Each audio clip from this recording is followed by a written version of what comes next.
Square root এবং cube root part 1-এ আপনাদের স্বাগতম।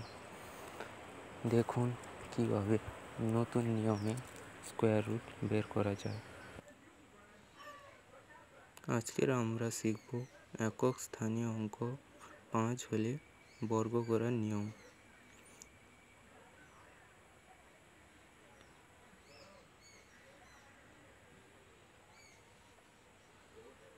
প্রথমেই আমরা একক স্থানীয় অঙ্ক করার জন্য দুটি অঙ্কের বর্গ করার নিয়ম জেনে নেব।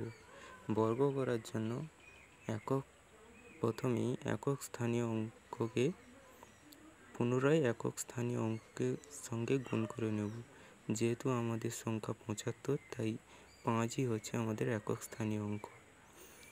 দ্বিতীয়ত, আমরা দশক স্থানীয় অঙ্কের সঙ্গে 1 যোগ করে যা বেরোবে তার সাথে পুনরায় দশক অঙ্ক গুণ করে দেব। যেহেতু আমাদের 75, তাই 7 আমাদের দশক স্থানীয় অঙ্ক।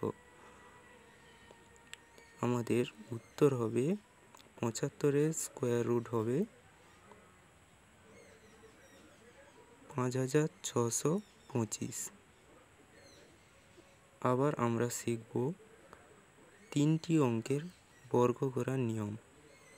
এক্ষেত্রে বর্গ করতে হলে আমাদের প্রথমত একক স্থানীয় অঙ্কের সঙ্গে পুনরায় একক স্থানীয় অঙ্ককে গুণ করে নিতে হবে। যেহেতু আমাদের সংখ্যা 115, তাই 5ই হচ্ছে আমাদের একক স্থানীয় অঙ্ক।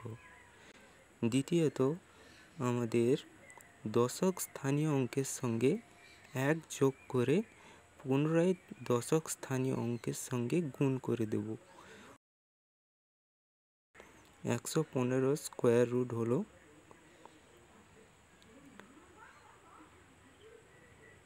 13,225। দেখার জন্য ধন্যবাদ।